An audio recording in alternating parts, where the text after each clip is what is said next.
Everyone, welcome back to the Dealmakers, where we go inside the minds of top performers in real estate, business, and beyond. I'm your host, Shane Hall, and today's guest is someone who has built a legacy in Annapolis that stretches from the lacrosse field to the mortgage desk.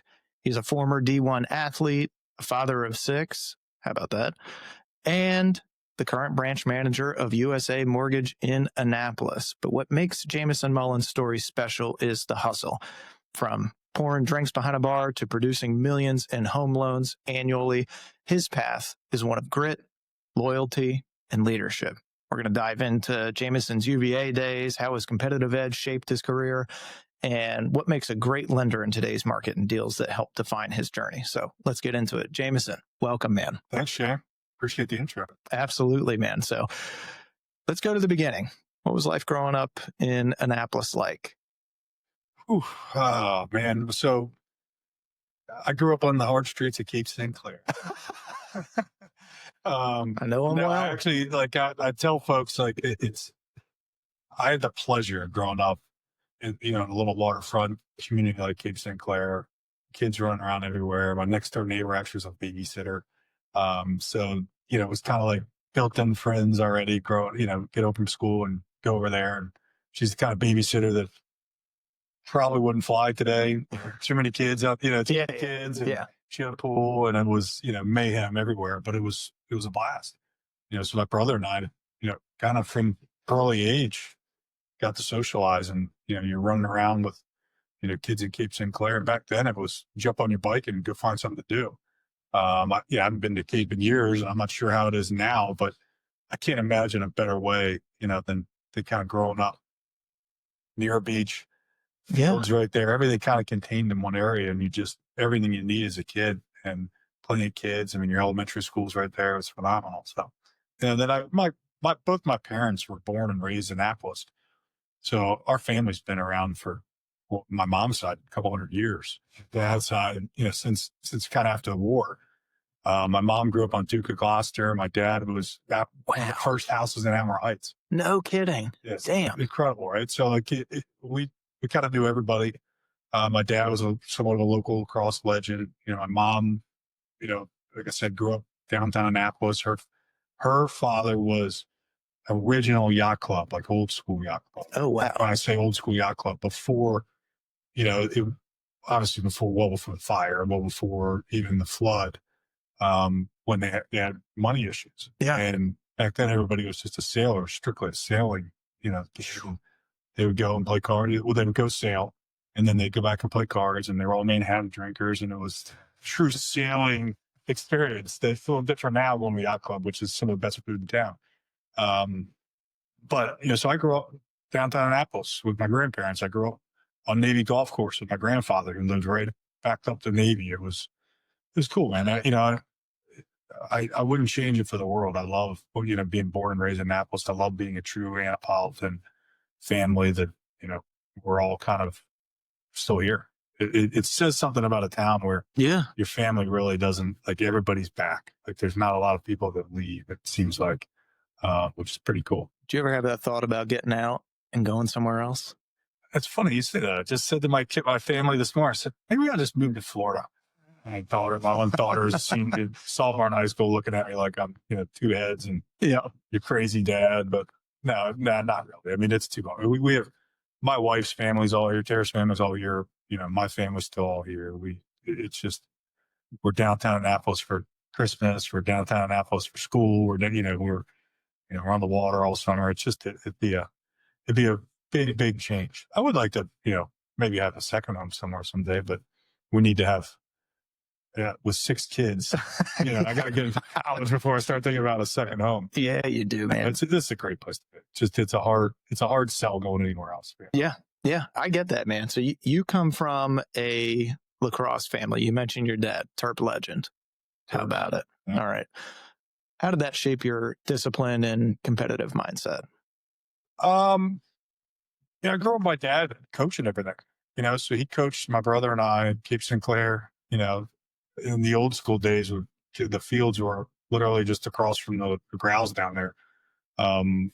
We knew everybody. We played with the same guys for 5 or 6 years. There wasn't club. There wasn't bouncing around. Yeah.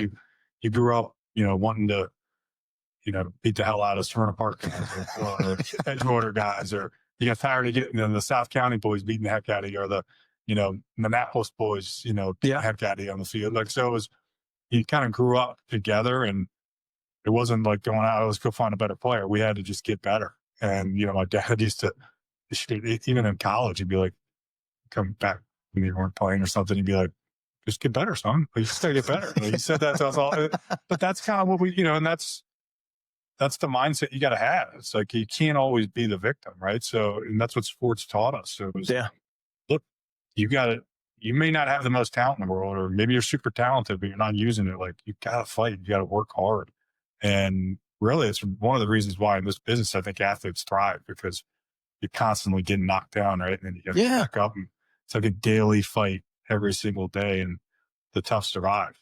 100%. So you learn some valuable lessons on the streets of Cape St. Clair.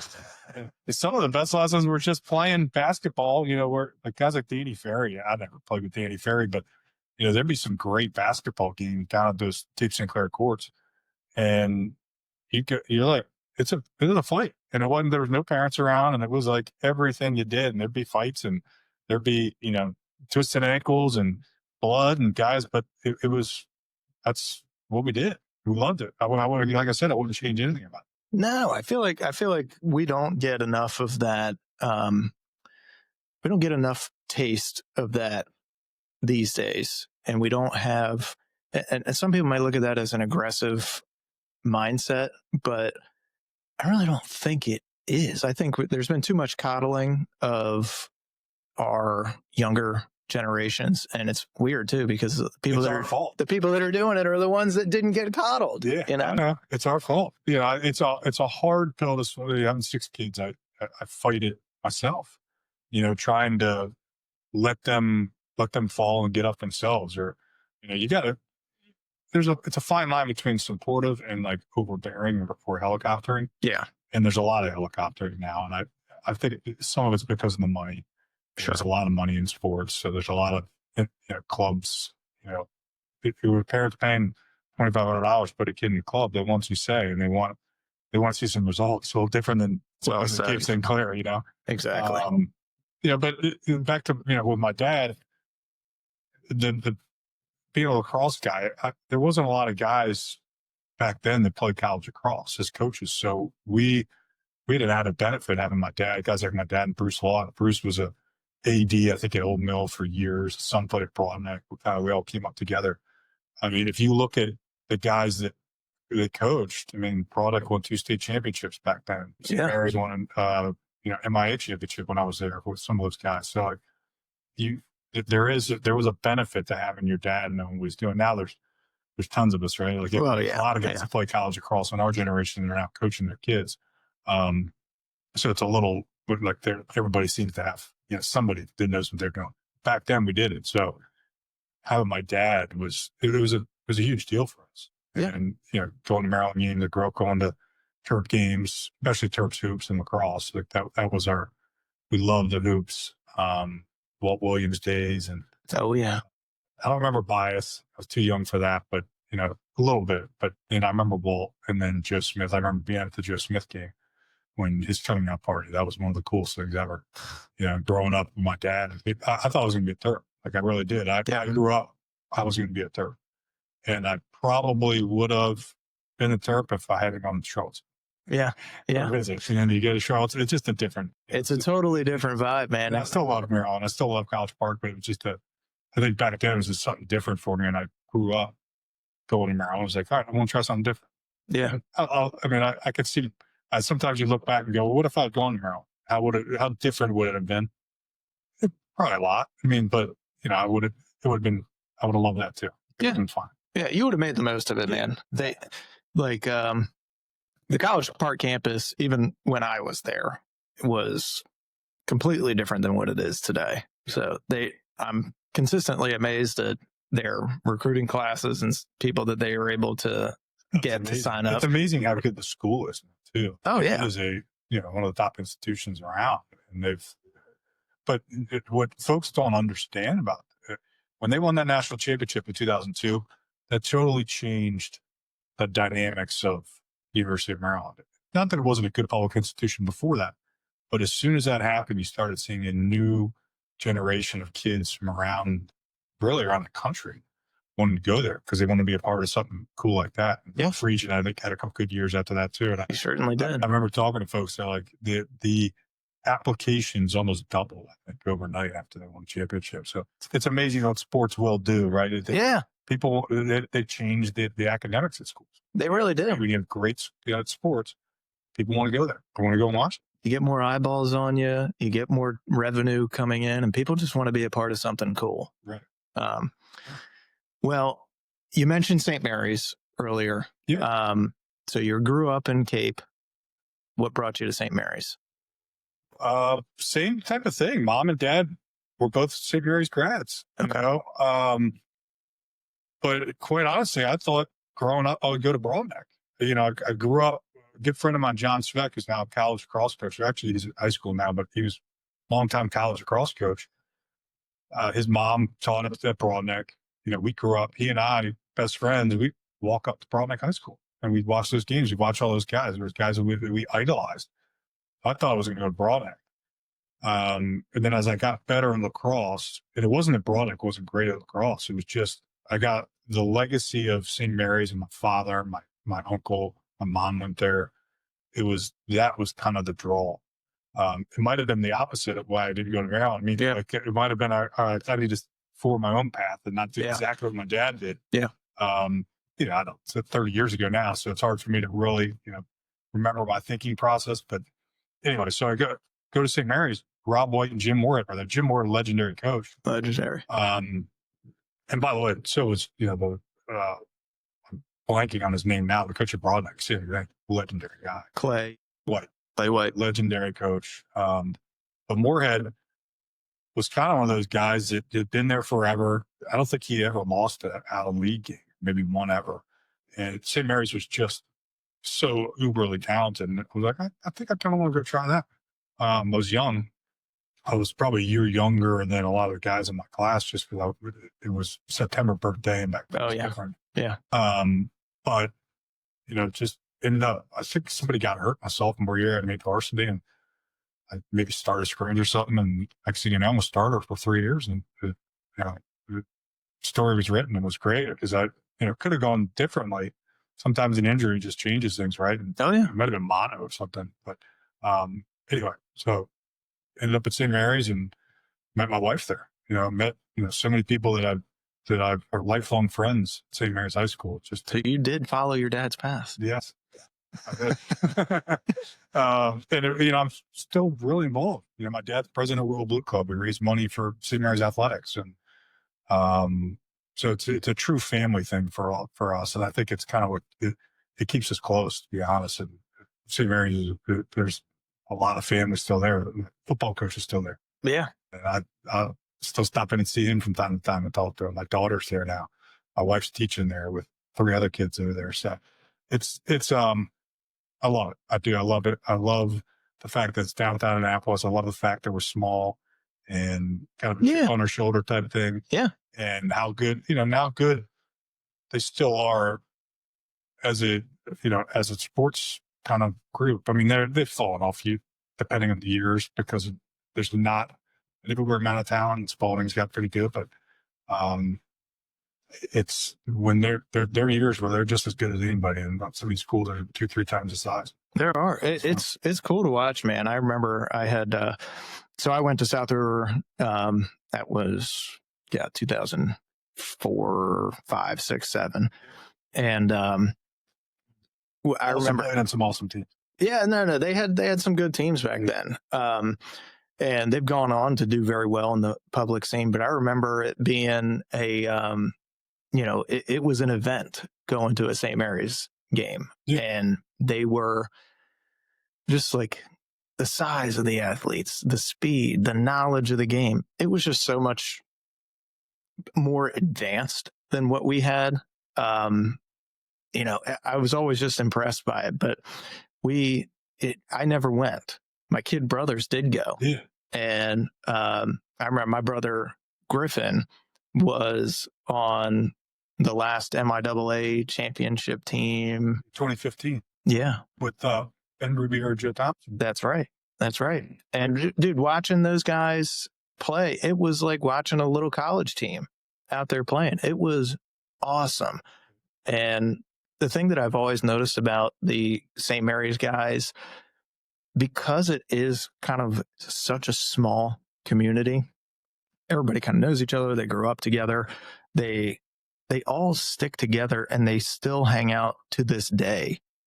And it could be, I mean, my brother's been graduated for 10 plus years, but his best friends are still the high school kids. Yeah. It's not like all these college kids that, you know, you meet and have friends with. Those guys still hang out together all the time. They go to each other's weddings. And I just think that's a really cool thing, man. Well, I think part of that's the draw of Annapolis too. Like people end up back here, right? So, yeah.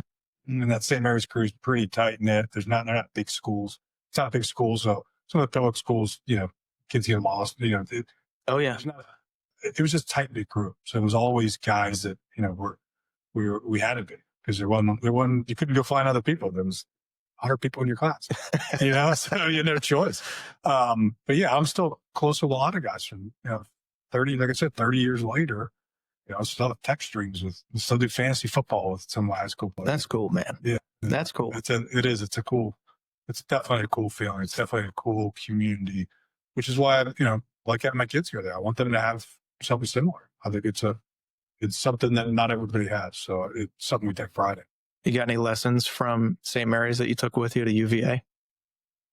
Yeah, because it's similar. I mean, when I got to St. Mary's, everybody was good. Like it was playing sports, especially lacrosse. Everybody was good. So, you kind of had to earn your way. You had to fight, to get playing time. And it's still that way. My daughter's, fighting and sacrificing and doing what she's got to do as a teammate just to get on the field. And that's what you want. I mean, that's what you want. You want for that for your kid. You want them to learn to fight. They need to learn that lesson now, because they need to understand when they get to the real world, when they get to the point of, of business, like you got to be, it's about production. Like nothing else really matters, So, and when I got to UVA, it was just another level. There was so many good players. I mean, and now it's like players from all over the country, right? So like when I get there, you think you're some stud coming out of high school, and you get humbled quickly. Very. Which was, I was young. I was 17 when I got there, and it took me some time. It really did. I thought it would just, and I got to play right away, and took my lumps and had some, some tough times, but it definitely taught me that, look, it's no matter what, you think you should keep getting chances, or you think you should be just given, production. It doesn't work like that way. You have to produce, and because there's somebody behind you waiting to take your spot. Right? Always. And that's the key. That's what I learned at St. Mary's and took with me to Virginia. And it just was another level there. That's incredible, man. Well, take me back to the recruiting days. What was recruiting like back then? Oh, it's totally different. So in the summers, you just went to like some camps, so like a lot of, maybe they got to see you at Carolina camp or Maryland camp or Virginia camp, or then they're the top 205. They started doing that. Your old coach Cottle, and Tierney started that. And so we do 205, and it used to be an invite thing, and then it became a business. So they had more than 205 kids and had multiple sessions. But anyway, so that was kind of your club lacrosse per se. That was what you did. So a lot of the recruiting was actually done at high school games. So your coach, but I think back then, a coach got to see you, in a real environment. Sometimes the club games they're just not, to me, they're not a real environment. No, it's like an AAU. Like there's not stakes. Exactly. Yeah. So, and I don't know who I was talking about it recently. I'm like, if they recruited now, or like they do now back then, I don't know that I would have played at UVA, because I was more of a late bloomer. Like I wasn't really, I had a great junior year in lacrosse, and then that summer played well at 205, and that's when I was getting a significant amount of letters that summer, and Dob Starja was probably the best at recruiting back then. And Petro was at Hopkins as an assistant. I think Adele was at Maryland. who was at Claremont and Carolina. Those are kind of my schools I looked at. Loyola, Cal was still Loyola. And those 5 schools, you get to go on visits and like actually visit the school and be a part of, the partying. I mean, it was a party a lot of times, but you got to see the guys and be around the guys more. It wasn't just talking to the coach. And to me, that matters. Oh, it does. You want to see what the group of guys is like. And I'll be honest, I liked them all. Like I didn't have a bad thing to say about any of them. I think Virginia was fun to watch at the time. They had Watson and Doug Knight, those guys, and I'm pretty good friends with both of them now. And, I looked up to those guys and was like, I want to play like that. And it was fast and, aggressive and just fun lacrosse. And that's kind of what, in Tackman, that's what I wanted. Yeah. I didn't want to slow it down and guys like you beat on me. So we just wanted to run, right? So that was a little bit of the reasoning probably behind why I was just like enthralled by watching those guys play. But I mean, any of those 5 schools obviously would have been, I feel like would have been phenomenal choices. Just ended up going down there. And Don was very good. Don was a hell of as good as it gets. And we just had an unbelievable group of guys. I say we could, besides like the top 10 teams in the country, we had better games a lot of times at practice, because we were so uber talented. Yeah. At all positions. Deep, probably 30 deep. Yeah. But the recruiting, it was definitely different. I don't think I early committed, and that was the fall of my senior year. Oh, wow. So back then, guys they'd wait till spring of their season.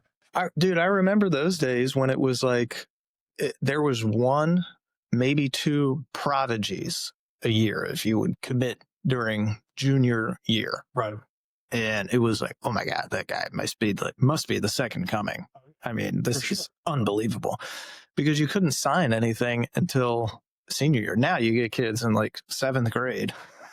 I'm going here. And you're like, luckily they capped that a little bit and they changed the rules because it got out of hand and it's impossible to know a kid. I mean, I'm coaching them now. I'm like an 8th grader, what they're going to look like even as a freshman in high school. No, they might stop growing. Right. It's like, it got it. And they fixed it a little bit, but it's still, in my opinion, a little early. Becomes sophomore year is your big year in the summer because everybody's like on the phones September 1 of junior year now, which to me is they haven't really even learned how to play high school lacrosse yet. Most of them. Most of them now. And see how to play at that faster pace because it's different. When you play club, you're playing only your age group, right? So you're playing everybody in say 2028 or 2029 class. Well, next thing you know, you go to high school, you're playing against 2026s, senior when you're a freshman. It's a different ball game. And some kids can handle that speed, some can't. And you don't know that, until a couple of years in, really, and how they're going to do. And that's why, to me, if I'm a coach, and you're starting to see some of this where the no can't misses a lot of times they're going early. Yeah. But I think they're holding on with the transfer portal, so they're holding on kids now to see if they adapt anymore to the speed, right? So, they're not taking a chance on 8 kids. They're taking a chance on 4, and then they're going to wait for another 4. It's kind of what I'm seeing, but I could be wrong with that too. I'm not really talking to that many of them. I know the Navy guys and a couple of the coaching staffs, but it almost feels like their thinking has to change yearly now because of the rules are changing so fast. Yeah. Yeah. And and that's such a tough age to project anything. Yeah. I was like you. I was the youngest in my class, playing varsity football at like 155 pounds as a middle soaking wet linebacker, soaking wet against linemen that are 290. And like, all right. And then I look at, just the transformation from my body, my senior year in high school to freshman year in college. I put on like 20, 25 pounds of muscle. It's just such a massive difference. Right? And I mean, my brother was that way. I was like, my brother Griffin that I mentioned earlier, he was a little runt for the longest time and didn't hit his growth spurt until senior year. And then all of a sudden, the kid that was getting pushed over and bullied a lot because he was too damn small was now running through every check. He's running past people. And it's like, oh my God, he can actually play. This is weird. And, ends up scoring 3 goals in the championship game. And then people are like, who the fuck is this kid? Like, yeah, guys bloom at different times, man. It's hard to tell. I can't imagine trying to recruit, trying to anticipate that kind of stuff is hard. It really is. No. I mean, look at Patrick Spencer's perfect example. He grew up. Great example. I mean, he was, I don't know how big or tall he was, but I know as a freshman at St. Mary's, he was not big. Short, man. And ended up at BL as an All-American. And then obviously, he did college and playing pro now. He's one of the best athletes to ever play lacrosse. I mean, those are people that maybe wouldn't have been recruited in those days of recruit a freshman. 100%. So it's like, you got to kind of let things evolve and happen. I don't envy that coaching recruiting job because that's not fun right now. No, I got to agree with that. Did your dad give you any flack for going to Charlottesville? I think he was, I don't know if there was any disappointment or, flack or anything like that. It was more from his buddies, I was probably the oldest son. We grew up, the Maryland lacrosse family was such a family, especially even around here. Yeah. And so all these guys that, they had kids that were younger, but I was kind of the first one my dad had when he was 26. So, I probably was the first one to really come through, and to not go to Maryland. His buddy's right. What the fuck, man? Eddie, what's going on here? How we screw this up? And then Justin ended up coming too, to my brother, to follow to Virginia. So he spent 7 years down there. Oh my God. We had him wearing all kinds of orange, and anytime they play him in other sports, there's a couple times that basketball games were happening when he was down there. So we get talking trash and stuff. It was fun. He embraced it because it was a very fun crew to be around. The families were awesome. Obviously the guys are unbelievable guys. So he can have fun with anybody. So we had a lot of fun down there, but he's still a turd. He doesn't wear orange anymore. What's it like playing at that level and going from St. Mary's? I remember walking on the field my freshman year of college, first practice, and being completely blown away. And I had great coaches at South River and played against, one of them is Stevie Morrill, one of the all-time. Saw Steve last night. Yeah, it was a great dude. And one of the all-time points leaders in NCAA history. So I was thinking, hey, it's going to be a bunch of Stevies out there. You got to really step your game up. And the speed it was outrageous how fast everybody was moving, how fast the ball was moving.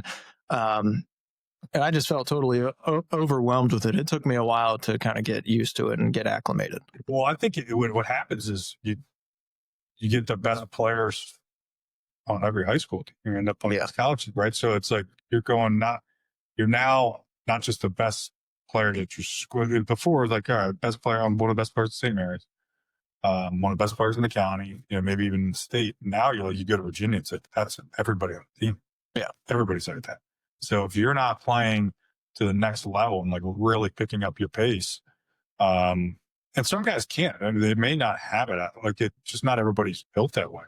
I was pretty, I was middle of the road, probably athlete on the team, maybe, kind of an upper third, but there was some guys like Jay Jalbert and Ryan Curtis and, Chris Fratelli. These guys are thoroughbred athletes, right? Especially Jay and Ryan.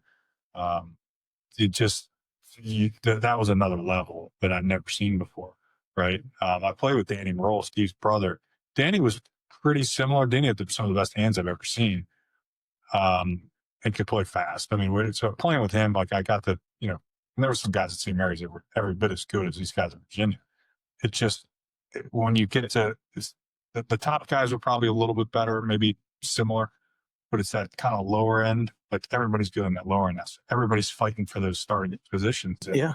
Again, if you're not, you can't have a bad week of practice. Next thing you know, you're sitting the bench. Because there's somebody behind you that's ready to go. Exactly. It is a hard pill to swallow, but it also teaches you every day matters, right? You got to be ready to play every day. And I'm the same way. It took me probably till my senior year to really grasp that. I was 21-year-old senior, so I was young still. So you can also see why some of these older guys thrive when they have a couple more years. Oh yeah. Become men and understand, what it takes. And it does make a difference. Yeah, it made me resent the guys that were, 24-year-old seniors. And you're like, mother effer. Yeah. If I was 24, I would have done it great. Right? They're men. I mean, they were men. I was still a boy, or young. I was getting to be a young man, but not there yet. Yeah, like I can, get drafted and go to war, but it's a very different body and mindset between an 18-year-old and a 24-year-old man. To me, it was more the mindset. Like you said, it's just I wasn't mentally prepared for that. Yeah. You think, because everybody tells you in the recruiting process how great you are, right? And then, you get there and you're like, oh man, I guess I better step it up here. Huh. And to me, I saw the guys that I looked up to when I was there, kind of the leader of, and still kind of one of my good buddies and a mentor is Tucker Radeball. And the guy was a relentless worker off the field. To the point where like we resented it, like we were there. And now you look at it and go, man, I wish I had worked harder, because he was such a machine off the field. And when he got on the field, it was easy for him. Yeah. Not easy, but you know what I mean? It was easy for him to keep working hard on the field. He never got tired. And he kind of helped will us to that championship in '99. He wasn't the most talented player on the team. He was super talented, but he wasn't the most talented, but he was the unquestioned leader because of his work ethic and just the way he played, not just in games, but the way he approached it every single day, the way he approached it in the summers. It was incredible. I remember getting recruited, and I was very fortunate. I had a guy 2 years ahead of me at South River who was an absolute stud, freak athlete, Mike Evans. Yeah. Mike. Exactly. He's the kind of guy I'm talking about. I mean, this dude is, he's benching 400 pounds, running a 4.5. Like he's the running back on the football team. He's hurdling guys that he has no business hurdling. I'm like, Jesus Christ, look at this guy. It's a different level, right? It's a different level of athlete. And one thing that, I kept in touch with him while he was in college and would go to his games and stuff and just watch and see, root for him and all that stuff, but kind of like see how he's doing. He said, there's one thing that Petro is the coach at that point, would tell him. He said, if you want to be an All-American, you better practice every day like you're an All-American.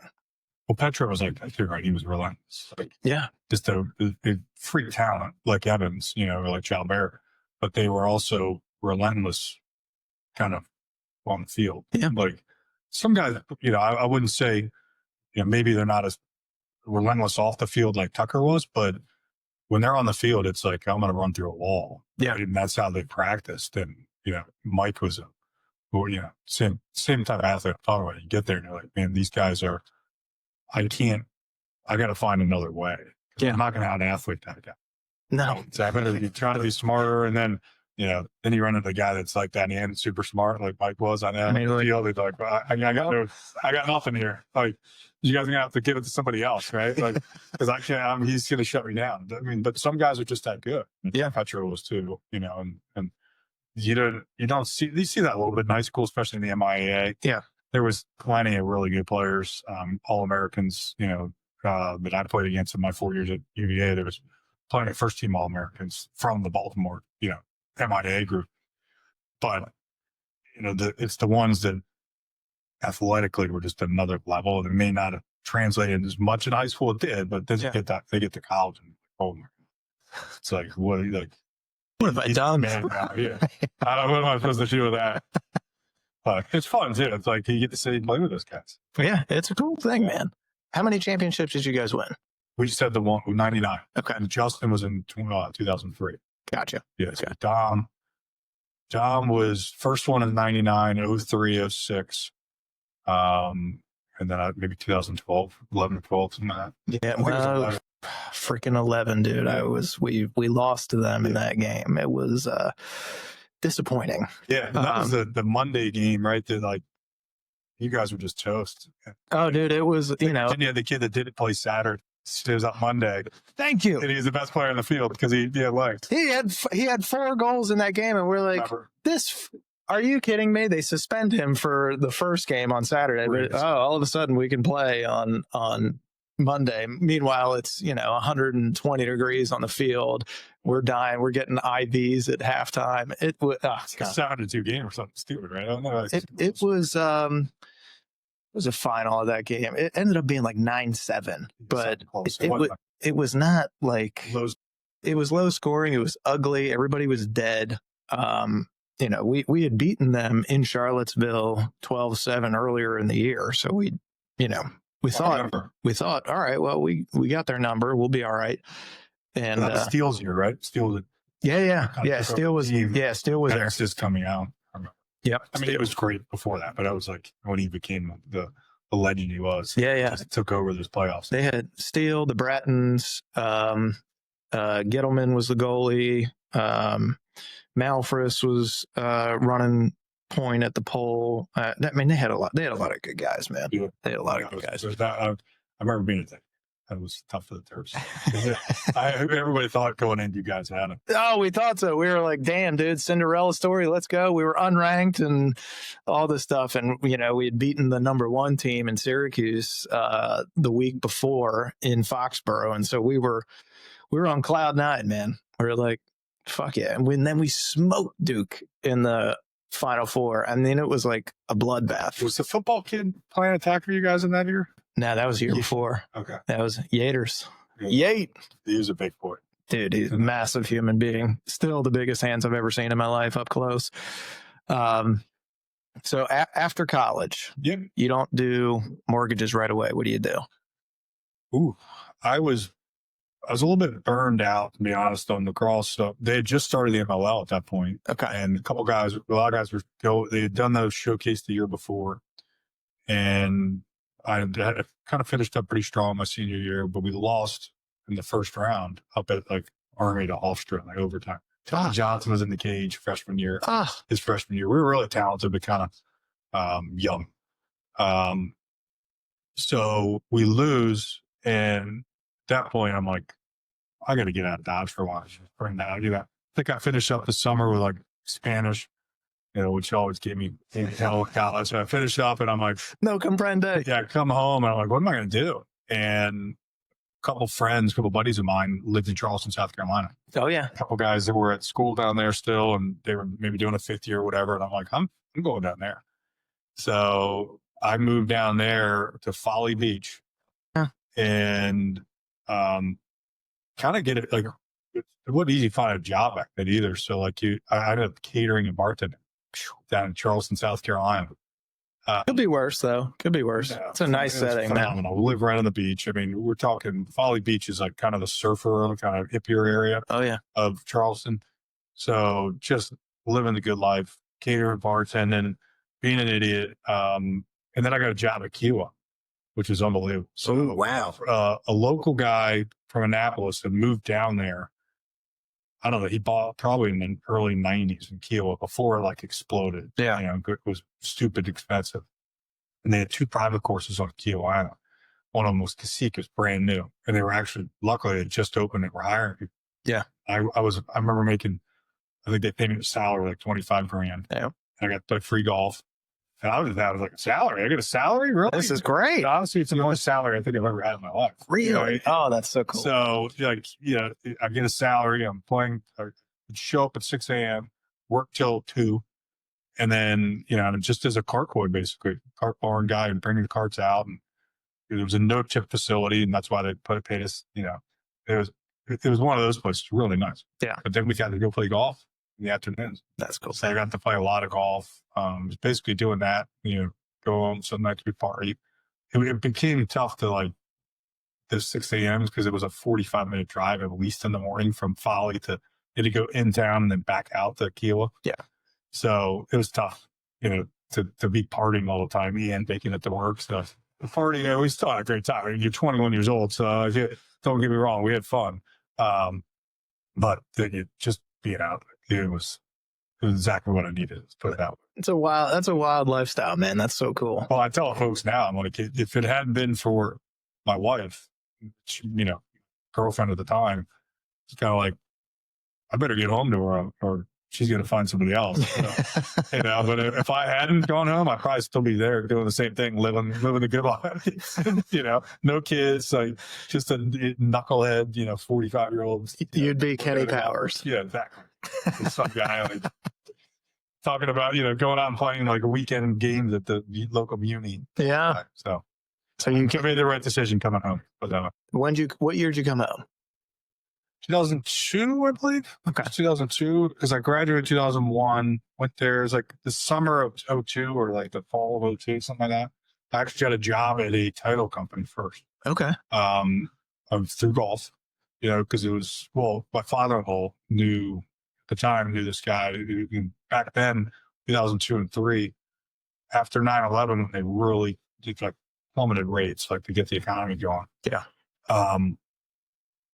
It was refi central. I mean, and it was easy refis. Like you're talking, that's when all the liar loans started, all those types of things. So he was inundated with business because it would just be, he was getting 100 orders, a week for refinancing. We needed somebody basically to come in and just like open up cases for him and maybe train me to like, eventually be a settlement agent or something like that. And I think we quickly found out that it wasn't suited for, the detail piece of that. He was like, yeah, you're more a talker, James. If you want to get into, you ought to, and you should be a loan officer. I'm like, okay. So that's not a bad idea. He's like, I think you'd be better at that.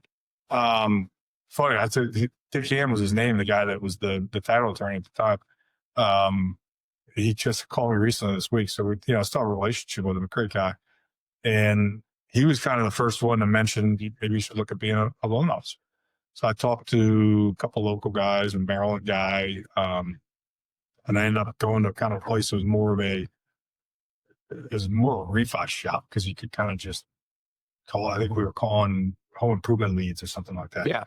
And cut my teeth on refinances. So those first couple of years, 2003, there was a company called Elite Funding, Tenacity Mortgage. A lot of refis. And then I did start doing some purchase stuff. They were big into condo conversions at the time in DC. Okay. So in 2005 and 2006, these guys were going in and buying up apartment buildings and converting them. And it became a pretty big business for them. And then 2007, 2008 happened, and it just, that whole condo market got collapsed because they were starting to do them all over the country. Yeah. And there was just such a influx of, there was too many units on the market. Oh, I bet. No, not buyers. Everybody had already bought in the last couple of years with all these easy loans, and nobody could get a mortgage for years because of it.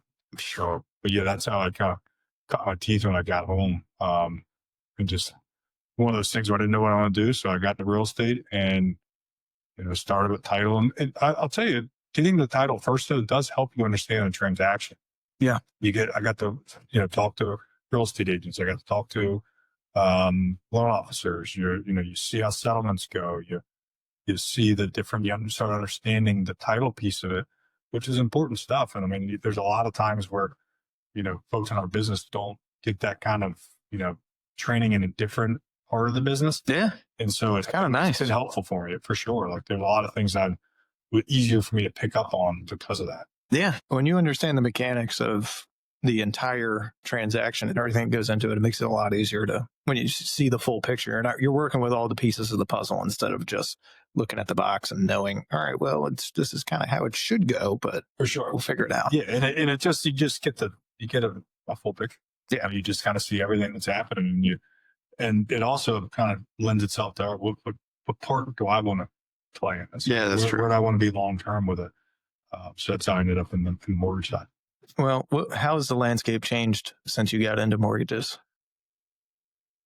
I mean, it's like, obviously we talked about this off camera earlier, but the amount of change and just the amount of people it's unbelievable. I mean, there was probably 400,000 or 500,000 loan officers, I think, at some point. I don't know the exact numbers, but I think what's going to end up being is probably like 80,000 after 20 years in this business.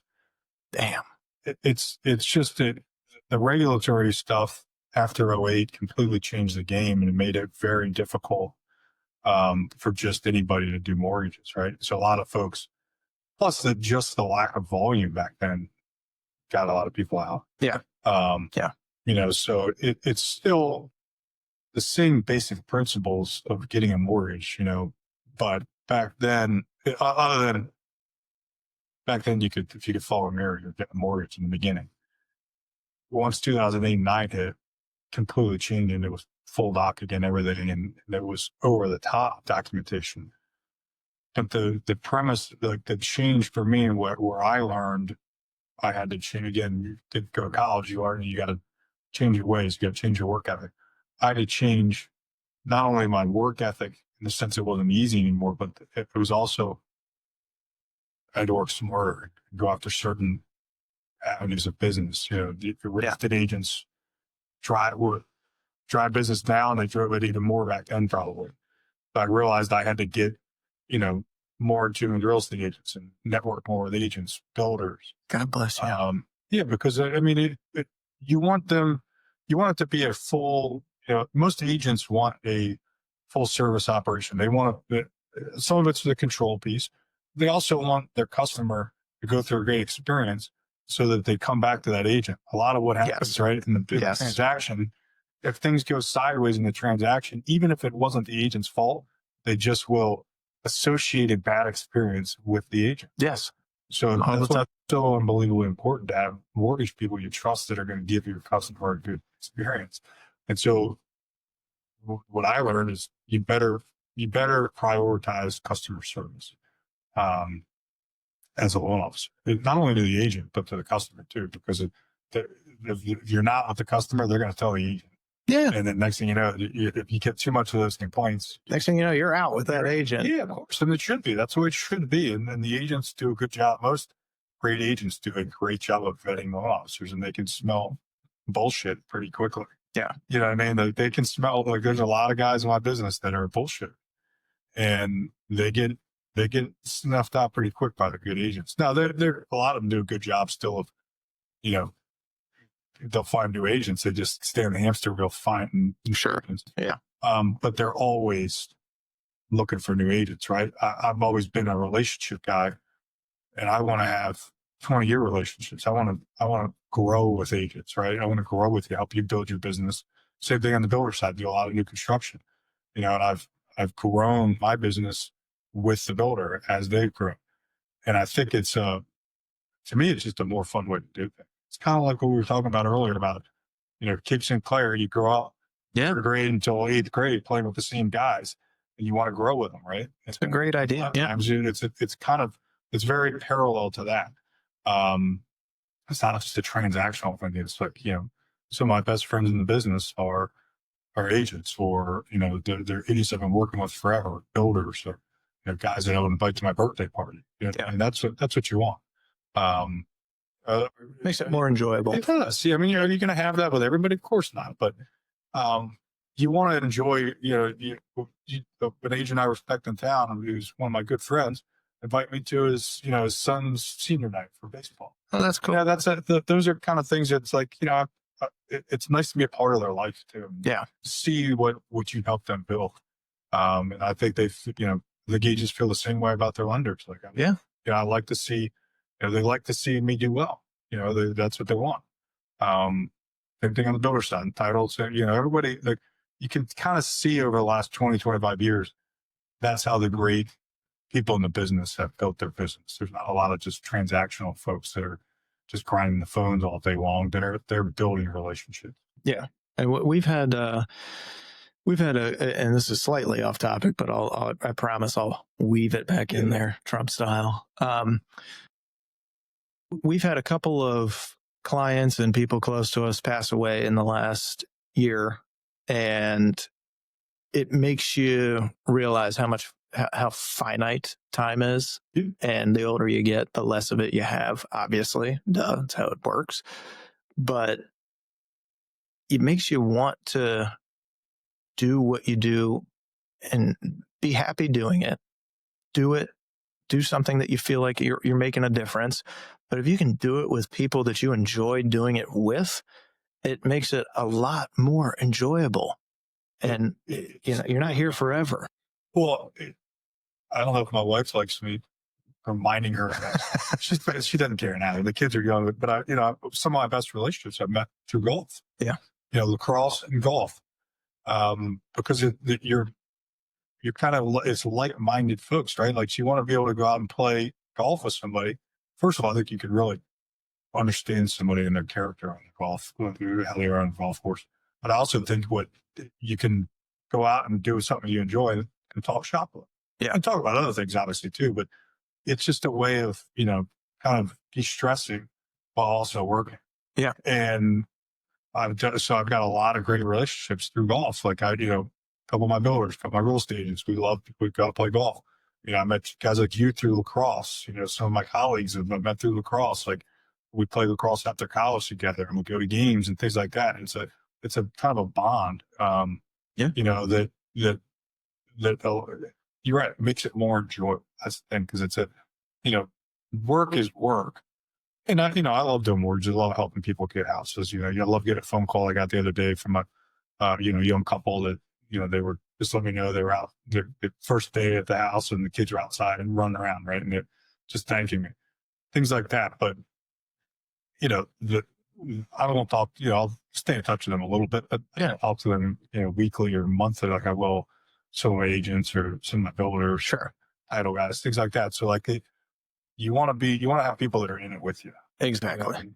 In the trenches with you, doing it every day. It's back to the team building stuff. You got guys that each one of you has a role, and it's nice to enjoy doing what you do, and it makes it easier when you got a team. By the way, they also got your back. Yeah. If there's a mistake is made, or maybe it's something that wasn't your fault, or, you want the agent to know that the lender is going to, do everything they can to get that problem solved, or do whatever, even if it's whoever's fault it is, it doesn't really matter at that point. It's like, nobody cares. Let's just get the problem solved. Right. Yep. And having you back and not just putting your hands up. It's a big deal. And, if somebody's in the trenches with you, they're fighting to get every deal done for you, because it's obviously our livelihood, and our kids depend on it. Right. Yep. So that's an important piece. And it's nice to know you have people that are in the trenches with you. You coach and mentor your kids and their teams. How do you lead both at home and in the office?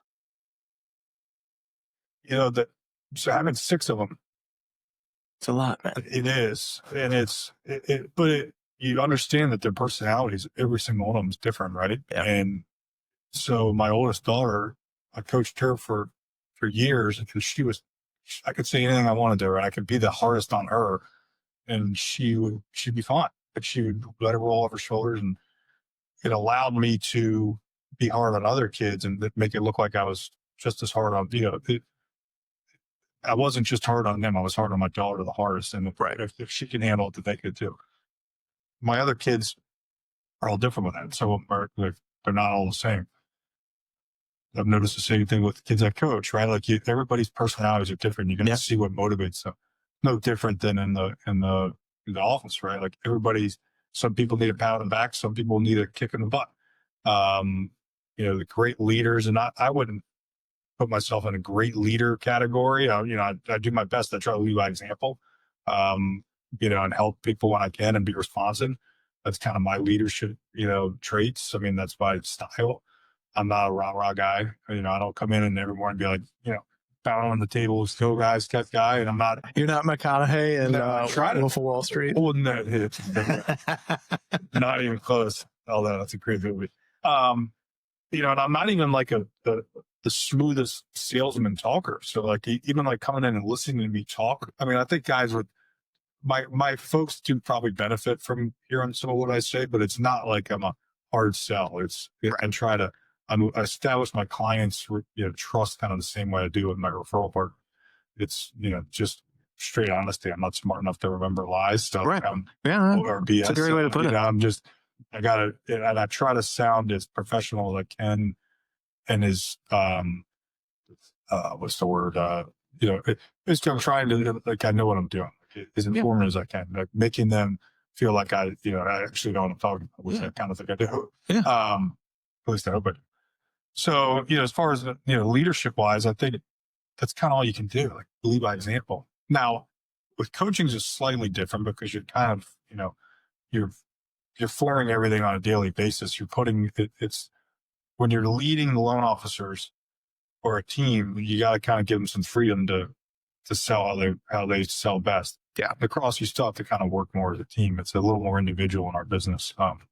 But again, it's still the biggest thing is personalities. Like you just got to manage different personalities. Some kids can handle you yell at them. Some kids can't. Some kids can be the scapegoat and they play better. Some kids need to be told they're the greatest thing ever. Loan officers the same way. Probably more so. Yeah. Yep. Right. What's one of the most underrated traits of a top tier mortgage broker? Responsiveness. Yeah. I'd say there's two things. I work with Sam Rosenblatt, who's probably the top loan officer in the region, has been for 10, 15 years, at least one of them. And, Sam is incredibly responsive with his customers. I've kind of built mine the same way, responsive with your referral partners, because a lot of times you need quick answers. Folks need quick answers. So if you're not getting back to them that day, you better be getting back to them the first thing in the morning. They better know why. Or, sometimes it's text, hey, I'm at a funeral with family. I can't make it. You want me to have somebody call you, or can I call you tomorrow? Most, like 95% of the time, it's calling tomorrow. So, I feel sorry for your loss. It's responsiveness. The other thing is problem solving, which is the harder part. So the responsiveness is, that's probably 75% of being a great loan officer, and you can make an awesome living if you're just responsive. I think the top tier guys are the greatest loan officers I've seen, and frankly, the greatest real estate agents are problem solvers. And there's a bit of a difference in intellect there. You got to obviously be smarter, right? You can't just be, I'm just going to grind out the work. So there's another level of good there. So I would say those two things. I mean, one of my old mentors said, just do what you say you're going to do and call people back. Yeah. He's like, that's 90% of the business. And I agree with him there. But doing what you say you're going to do is, if you say you're going to get a loan close, you can call somebody back, you do. Right. And so that's a big piece of it. And it's, anytime you give a pre-approval letter, you're basically saying, I got this. Yeah, I got this. And you better get it. Yeah. And that's doing what you say you're going to do. And if the better you get at problem solving, the more confident you are with this pre-approval letter. Right. Because there's all kinds of stuff. You guys see it in your business. We see it in our business. All kinds of problems that get thrown at us on a daily basis. And the overwhelming majority of the ones you guys see, I don't hear about. The overwhelming majority of problems we see, we try not to bother you with because it's not something you want to hear on. It's not something you need to deal with. Right. That said, the big ones you will hear about some. And, you hope it's not something that the loan officer created, which happens a good amount, or something they missed. So, I guess if you want to throw in doing your due diligence up front, getting documents one of the things that changed my career was a blow up deal, 2012, 2011 or 12, something like that. It was back in the day when financing, you had to get everything. You're getting tax returns on a W-2 employee. You were getting, all their bank statements. You're getting, basically blood samples, everything. Oh, yeah. Possibly get. I mean, it was crazy. But it taught me to be, to get all that stuff and do it up front, be thorough up front, rather than now we'll get it, 2 weeks down the line. Now I started asking for it up front. But I had one particular deal that, I missed a guideline on. It was a crazy guideline on a jumbo loan. And I'll never forget it, but it changed my career in the sense that, you got to be diligent up front and really comb through guidelines on products that you may not know. Now, since then, guidelines have changed so much. Yeah. So it's like, it's not as crazy with some of that stuff, but it definitely taught me that because that customer, even though it was really a crazy one, they'll never do business with me again. They shouldn't. I'll deserve that business. But that, everybody has those stories, and it's how you get up from it, how it shapes you as a loan officer. Do you just brush it off and say, it doesn't matter, it wasn't my fault, or take responsibility for it? Say, yeah, a lot of guys would have missed that, but I'm never going to miss it again. Yeah. Right. And I think that's what the great ones, they don't do that. They don't miss anything. Well, you mentioned that deal. Do you have any good ones that kind of tested you or that you're proud of? One of the first builders I ever started working with, I've been we had these kind of mini refi booms after 2010. And so I'd get some of that. And I was doing some purchase business starting to build my career. But I was kind of feeling like with all these kids, I needed somewhat more of some more consistency. So like, I need to branch out and find some other way to do business too, just to have it. So I reached out to this builder again I had a contact through playing golf, and they just happened to be looking for another lender at the time, and played golf, and they threw me a tough deal kind of at the end of the year. And it was a kid right out of dentist school, and he's becoming a dentist, but he's a 1099. Yeah. And you and me both know, 1099 employee like you guys are, you got to have somewhat of a work history to know how the expenses you got to have, right? Before you can get a loan. And my mentor at the time, he and I got into it and dove into it hard. And the builder put some pressure on us to get it done. Because it was back when builders, I think when we went through 08 as a builder, might have had it worse than even the lenders did. Yeah. These guys had purchased land and things, and they were losing their shirts. Yeah. And so these guys were trying to rebuild their business. And they really needed to get it done because their credit lines the next year depended on what they closed the year before. And so closing this by the end of the year was a huge deal. Well, I worked on Christmas Eve to get a loan approval, and then worked on, we had some conditions we had to get to. So I'm working on a New Year's Eve, not all night, but we ended up getting this thing closed.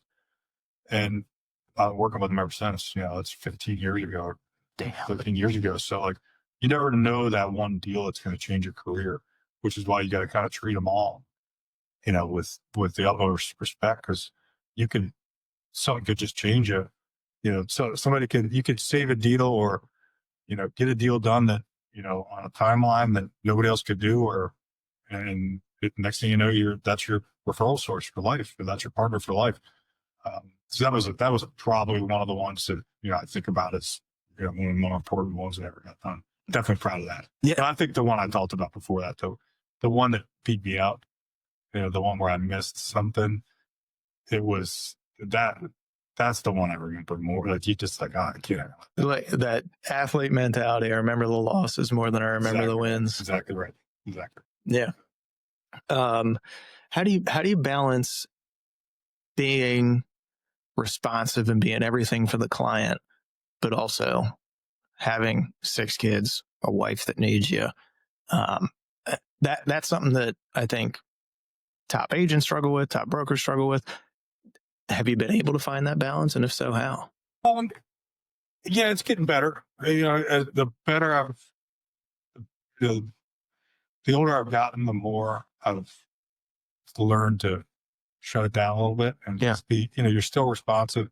I mean, the problem with the phone is that you can do it from anywhere, right? So you go on vacation and you're like, I can't miss anything. But I've learned to trust my team more, or at least try to trust them. But that's a tough thing. Yeah. I talked to my dad and I was about that. My dad ran a pretty big CPA firm. His father had started, and my aunt took it over, and they built it, to a pretty good size. And but he would tell me he even struggled with trusting your team, with your work, because, nobody's you. Like you take responsibility for what you're doing. So, but the more you trust that you've trained them properly, or the more that they prove that they're ready to go, it's on you to trust them, because they want that. They want the responsibility, right?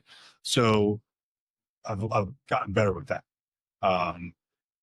But it's still a struggle, you're still trying to be there and be present for them.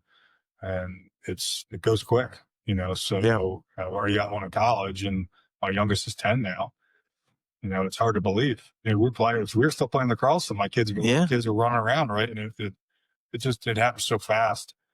And I honestly, I'm enjoying them as much as ever now, because they're older, and you can talk to them a little more. The teenage daughters thing is a little not going to figure out. They all of a sudden have an attitude. They don't look at you as their hero dad anymore. It's like dad's the one that's a pain in the ass. Yep. And mom. But, they do have, their personalities now, and you're seeing them become young adults. And, my daughter in college, another one going next year. And it's like you kind of realize, all right, I did something right. Yeah. And it's nice to also be like, look, I'm busting my butt so that they can have, the things that they're. So they can have the stuff. Yeah. But the one thing I will tell you is having 6, they had to fight for it too. It's not like we didn't have endless amounts of money or anything. So like, guys, you gotta go work on your own. You gotta earn this, that type thing. So it does, having 6 of them, they learn pretty quick. That's cool, man. Yeah, for sure. Well, let's do a little rapid fire Q&A before we wrap. What's your favorite? Excuse me. Okay. What's your favorite local spot for a celebration dinner in Annapolis? Probably depends on what the celebration is. Tara and I love Midnight. Oh, yeah. We've always loved that place. I don't know how long I've been there now, probably 20 years, but that's usually, if we ever have, like, we don't, over the last 20 years, we haven't had that many nights out, right? At least just the 2 of us. But that's a great spot. If it's more like a family type, party type thing, it's always McGarvey's. McGarvey's is kind of a family, affair for us. My mom was actually one of the managers there for Mike Ashford when I was born. No So kidding. pictures of me in the Johnny Jump Up in the manager's office. That my dad's on the wall in the back, right? So like, I think That's cool. Our McGarvey's team picture up in there. Oh yeah. So like, my dad's McGarvey's team, Ashford did, years ago with legends from Maryland on that team. So it's just kind of like, that's been our place. We go there for Christmas Eve every year, see the same. Oh, that's cool, man. So I love it there. There's Shot Tip's great now. It's some of the newer spots, but of the ones that I would say, if I had 2, one for my wife and I to go to on or the family to go to for a real like nice dinner, I would have been 909, maybe Luna's. Yeah. And then the McGarvey's is the clear cut par. The old staples, man. She's the staple, right? One piece of financial advice you wish more people followed. Oh, start saving early. It's never too early to save, and and pay attention to your credit. I think a lot of kids don't understand it's important to pay your bills on time. Yeah. And then people get too far down the line and they go to buy a house and like, well, why can't I get because you got late? Well, it was just a $30 late payment or something, but it doesn't matter. It's a pattern, right? So I think our financial literacy is probably one of the biggest flaws of our school systems now. That's come up a few times on the pod. Has it? Yeah. Yeah. And to me, I feel like that's one of those things where I was lucky enough to have a CPA father. Yeah. So conservative, very, very much a trusted advisor to his customers. And so my grandfather, even more conservative. Great Depression. Oh yeah. World War II veteran hero. So we were just a conservative family. So it was don't overspend. Don't save your money. And then that hit. I'll never forget an old school agent, Dave Wright, years ago, a friend of my father's, said to me, Jamison, as soon as I got in the business, save your money. He said, because you're going to have times where, he said, just make sure you save your money. So in our business, that would be the biggest piece of advice. Yeah. Save your money. Save your money. You never know when you're going to need it. Hardest part about being a mortgage broker? Probably the hours and the unpredictability of the hours, I would say. To me, that's the toughest thing probably about your guys' business too, right? Yeah. You just don't, you're kind of always on. Yep. I'd say that's the toughest thing. Yeah. 9 to 5 to it. And even there's not a lot of vacation. You can try, but good luck, right? Exactly. I'd say that's the toughest. Best part of being a dad of 6? Just having them around you all the time. It's just kind of like you're never lonely, which is nice. Do you wish you had some alone time? Sure. Sometimes. Yeah, but I think just, the best part of being a dad of 6 is, you've got, kind of your crew for life. Yeah. You know, That's cool. Your people for life. So, they're all great kids. You know, and they're all different. That's probably, I'd say that maybe the best thing though is seeing all the different personalities. It's just and the different people in your family that they're kind of like. Yeah. That makes sense. Yeah. This one's like mom. This one's like dad. This one's like my grandfather. This one's like the uncle. Like you can see the personalities coming out of them on different people in the family, which is very cool. That's cool, man. Other than your phone, what's one tool or piece of technology you can't run your business without? Other than your phone, it's a computer. I mean, everything's so computer based now, you know. I guess I could write everybody's info, but it's almost impossible to do what you need to do without having a computer. All of our technology, because you can do it, nobody wants to print anything anymore. Yeah. In fact, this is actually a cool story. When I worked at a bank years ago, they were initially trying to go to the paperless stuff. It was like 2007 or 8. The first month they did, they saved $400,000 in paper costs.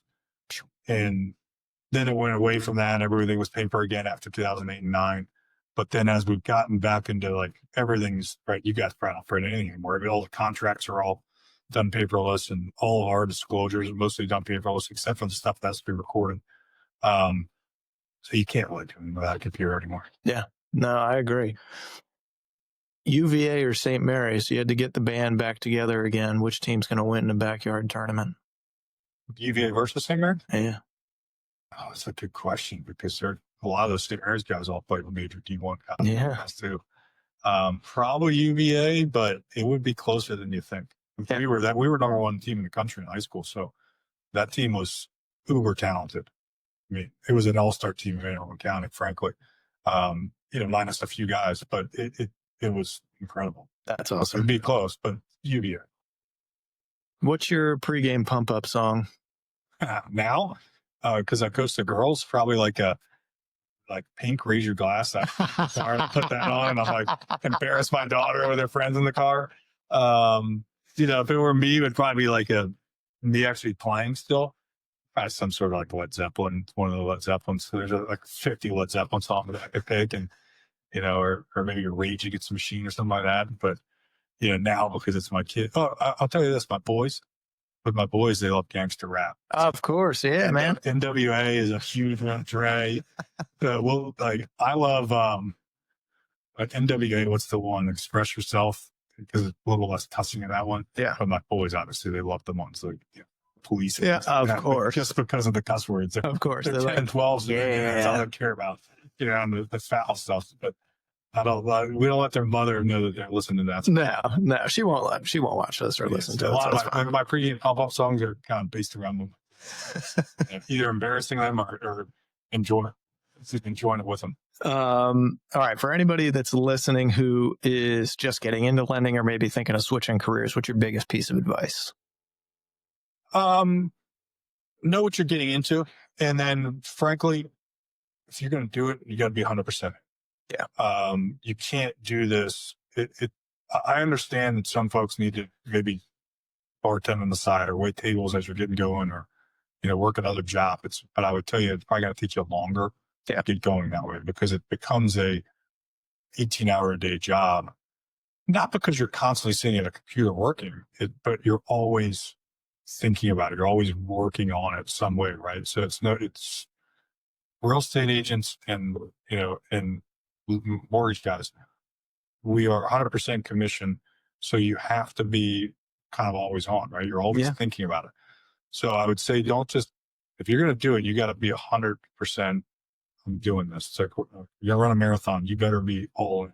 Oh, you don't just get out there and try to run a marathon, right? You got to prepare. I've that mistake. Yeah, exactly. Right. It's not good. No, it's bad. This is a marathon, man, and treat it that way. So you gotta it's a daily grind to get yourself ready for it, and know you're going to get your butt kicked, and it's probably going to take you. I was pretty tight for a long time. A lot of the Northwestern Mutual guys, sure, and I learned a lot from their sales techniques and what they did to build their businesses and sell insurance, and they were very good at calling everybody they know and then asking them to call everybody they know, or asking them for 6 people, and they kind of did that 6. Oh yeah. Just kind of exponentially grew their call pyramid and built their businesses that way. And it's kind of like I would say some of it like that with us, but it's more of the fact that you got to go all in. It's going to take you probably 2 to 5 years.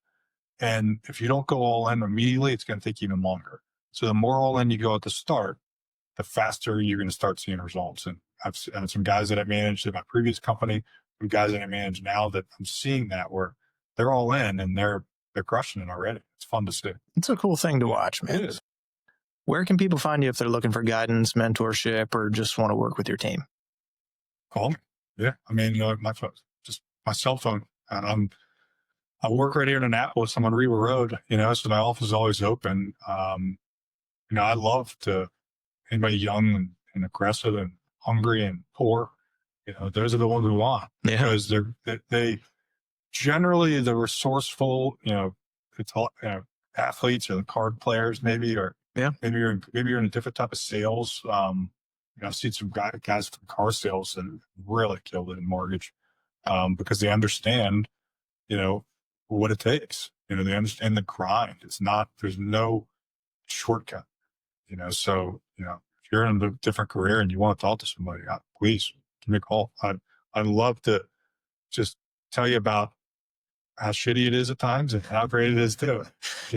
Well, it's honesty and authenticity, and I think that's what people want. You don't bullshit. Exactly. Jamison, this has been great, man.